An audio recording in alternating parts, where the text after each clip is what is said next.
night, future boy. Good night, future boy. So this is my review for the new movie Ex Machina. It just came out. It took me way too long to see it. I've been pretty excited to see it ever since I saw the first trailers and I saw the cast, as well as, the writer and director. I just heard nothing but good things from people that saw it and reviews, and just unfortunately took me a little bit longer than I had hoped to see it in the actual theater, so I finally saw it a couple days ago. And it's really, really good. So I'll just kind of go over the cast and crew. It's pretty small. So this is the first movie that's directed by Alex Garland, but he's a really good writer. He wrote the novel for the movie The Beach, which starred Leonardo DiCaprio. It was a Danny Boyle film. And then he also wrote the story for 28 Days Later, again with Danny Boyle directing. And they worked with him again for Sunshine. He wrote that as well. So up until now, he'd really been known as a writer, working a lot with Danny Boyle. And those are all really good movies. I like them all. And so this is the first time he's directing, though. So he wrote and directed this movie. But he has a good pedigree going into this. And then the cast is really small. Just a couple characters. Our main character is Caleb, played by Domhnall Gleeson, who is the son of Brendan Gleeson, is a really well-known actor. But Domhnall's also becoming a really popular actor in his own right. He was in Anna Karenina a while ago. He's in a couple of the Harry Potter movies as one of the older Weasleys. He was just in Unbroken, which was not a very good movie, but he's a good actor. So he's also in Dread, which I really liked. Subsequently, that was also, the screenplay was written by Alex Garland, so they've kind of worked together a little bit in a weird kind of way. So yeah, he has a lot of good movies on his filmography. Domhnall Gleeson, I've always noticed him in movies, and always kind of noted that he's been a good actor. So this is a nice one for him to come out and as a main starring role. He's also going to be in the upcoming Star Wars movie, so that's cool. So that's Caleb. He's a programmer, and he gets invited to the estate of a billionaire inventor. Basically, it's this world's. He owns Google, but it's called something else. That's a different name for this giant company that is a search engine. And the owner is a man named Nathan, and he's played by Oscar Isaac. He's also a really good director. I loved him in Inside Llewyn Davis, which is an awesome movie. He's also in Drive, which is great. And he's going to be in the new Star Wars film as well. He's one of the main characters in that. So he's also a really, really good actor. One to check out his movies, and I've liked most of everything I've seen him in. So he plays Nathan. He's this billionaire. He lives in an estate that's just kind of out in the middle of nowhere. And Caleb wins a contest to go to Nathan's estate and help him do something, some sort of secret test. And when he gets there, Nathan informs that he's going to be helping him test out a new AI, an artificial intelligence that he's created. And then we meet this artificial robot. Her name is Ava, played by an actress I hadn't seen before. Her name's Alicia Vikander. She does a really good job too, though.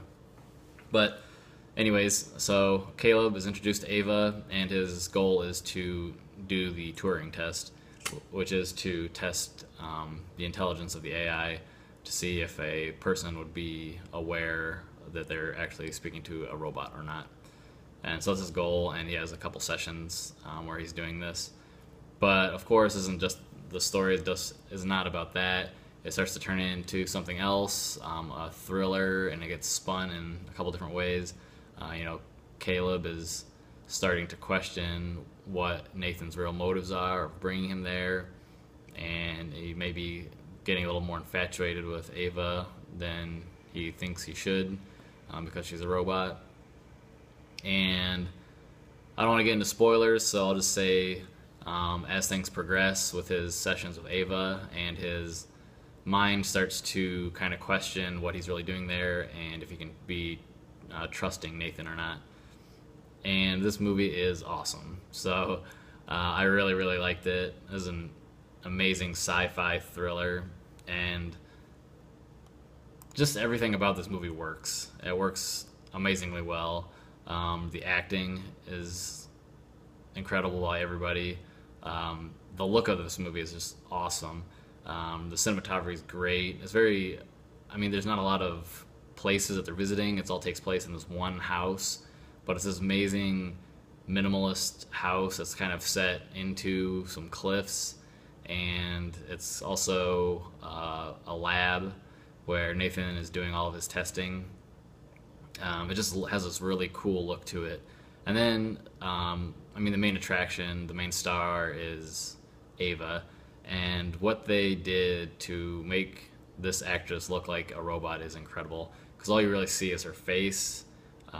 Like, it kind of goes like half her face and her head, and the rest of her body, except for her hands and feet, is all just robotic. It's all like a wire mesh, and you can see the insides of her working, and like even if you see pictures, you can see like in her neck and everything. So I don't know, it's just cool to think about. They probably just had this actress wearing mostly like a green stocking over her whole body, but what they did to make her look like a robot is just stunning. I mean, you cannot get better than what they did here. It's incredible. It's perfect. I'll say that without any hesitation. It's amazing, and the story is just it's great. It's kind of a little slower paced, but that's not a bad thing. It gets slowly and slowly ramped up and more climactic, and it just has an incredible crescendo when it gets to the ending. And I was really worried that they would have a couple, twists here or there with certain characters, or what was going to happen. And I thought, if that's what they do, it's going to be disappointing. And they didn't do anything that I was expecting, and they did things that I didn't expect. So I was really happy with that. It's an incredible ending. I haven't felt that the way I felt at the ending of this was similar to how I felt like when I saw Whiplash last year or earlier this year. It just leaves you kind of stunned, and you're just kind of like left on this super high note, and it's great. So yeah, I would recommend this movie 100%. I'm giving it a 4.75 out of a 5, so almost a 5 out of 5. It's almost a perfect movie. Reasons why it's not, I'm not sure. It's just not a 5 out of 5 for me, but it's still incredibly good. If you like sci-fi, if you like the idea of people trying to either play God, and is that going to work out for them? That's a very big genre. There's a lot of movies like that. Even if you're not a big sci-fi fan, I think you still enjoy this. I mean, that's why I'm rating it so high. I think anybody can watch this and enjoy it. It's really, really good.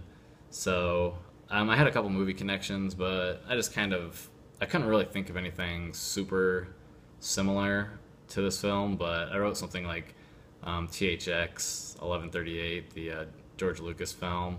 That is kind of very minimalistic and playing on these kind of themes of artificial intelligence there. And then I also had Blade Runner written down just because of the advanced nature of those androids in there. But other than that, that's a very different story. So yeah, there's not a lot of comparable movies to this, which is also a benefit to it. It's very original. So I would definitely check this out 100%. Alex Garland has a great track record as a writer, and this is a really good start for him as a director. So it'll be interesting to see what he does next. And with both Domhnall Gleeson and Oscar Isaac just continue to be great actors, just adding more and more impressive movies to their filmographies. It'll be really interesting to see what they do in the new Star Wars movie, so that'll be cool too. So, alright, that's where I'll leave it.